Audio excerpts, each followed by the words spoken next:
নমস্কার দর্শক বন্ধুরা, আজকে আবার একটা নতুন ভিডিও নিয়ে চলে এসেছি। আজকে আপনাদের সাথে শেয়ার করব বড়ি দিয়ে ফুলকপির ডাঁটার চচ্চড়ি।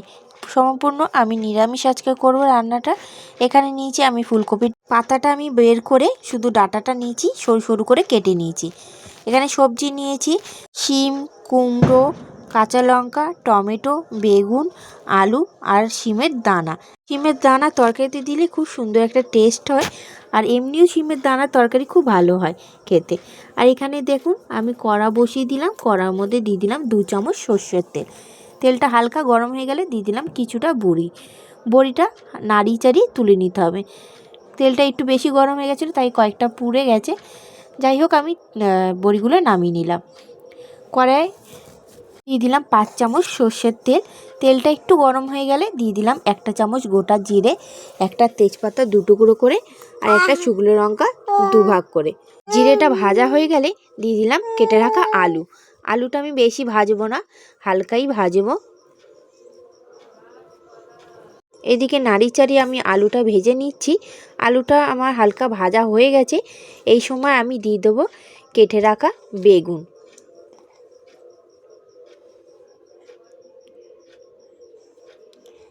বেগুনটা দিয়ে দিলাম, দিয়ে দেবো শিম। বেগুন, শিম, আলু তিনটে আমি আবারও কিছুক্ষণ নাড়ি চাড়িয়ে ভেজে নেব। আমি অতিরিক্ত কুক করব না, মানে হালকা একটু ভেজে নেব। এখানে গ্যাসের ফ্লেমটা মিডিয়াম টু লোতে রেখে আমি সবজিগুলো নাড়ি চাড়িয়ে ভেজে নিচ্ছি। নতুন বন্ধু, পুরনো বন্ধু সবাইকে আমার চ্যানেলে আসার জন্য স্বাগতম। ভিডিওটা পুরোটা দেখার জন্য অনুরোধ করব। এই তরকারিটা খেতে কিন্তু খুবই ভালো লাগে, অল্প মশলায় কিন্তু দারুণ খেতে। এদিকে আলু আর শিমটা ভাজা হয়ে গেছে। আমি দিয়ে দিলাম কেটে রাখা কুমড়ো, কাঁচা লঙ্কা আর ফুলকপির ডাঁটা। এদিকে আমি ভুলে গেছিলাম যে টমেটোটা দিতে, তাই টমেটোটা দিয়ে দিলাম। তারপর টমেটোটা দেওয়ার পর নাড়িয়ে চাড়িয়ে সব সবজিটাকে আবারও কিছুক্ষণ ভেজে নিতে হবে।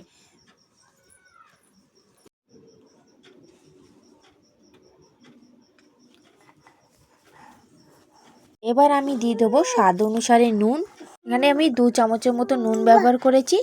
দিয়ে দিলাম 1 চামচ হলুদ গুঁড়ো, 1 চামচ লঙ্কার গুঁড়ো, যেহেতু গোটা লঙ্কা দিয়েছি তার জন্য 1 চামচ দিলাম। 1/2 চামচ ধনে গুঁড়ো দিয়েছি। এখানে গোটা জিরে ব্যবহার করেছি, তাই আমি আর গুঁড়ো ব্যবহার করলাম না। এবার মশলাগুলো ভালো করে মিশিয়ে নিতে হবে সবজির মধ্যে। এখানে আমি একদম জল ব্যবহার করব না। কিছুক্ষণ মশলাটা নাড়িয়ে চাড়িয়ে আমি তরকারিটা ঢেকে দেবো, যাতে পুরোপুরি এই সবজিগুলো সেদ্ধ হয়ে যায় হালকা আঁচে। এদিকে আমি নাড়ি চাড়িয়ে নিয়েছি। এবার আমি 10 মিনিটের জন্য তরকারিটা ঢেকে দেবো। 10 মিনিট পর আবারও খুলে আমি দেখব যে তরকারি থেকে কিছুটা জল বেরিয়েছে কিনা। এদিকে দেখুন অনেকটাই কিন্তু জলটা বেরিয়ে এসেছে। আমি আবারও 5 মিনিটের জন্য তরকারিটা নাড়ি চাড়িয়ে আমি ঢেকে দিয়েছিলাম। আবারও 5 মিনিট পর আমি তরকারিটা খুলে দেখব যে আলুটা সেদ্ধ হয়েছে কিনা।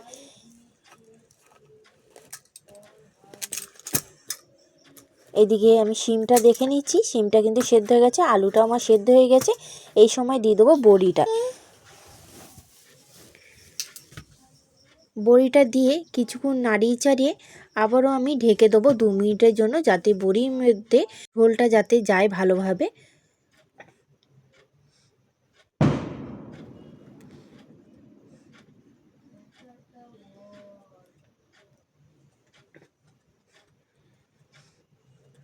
আবারও 2 মিনিট পর আমি খুলেছি।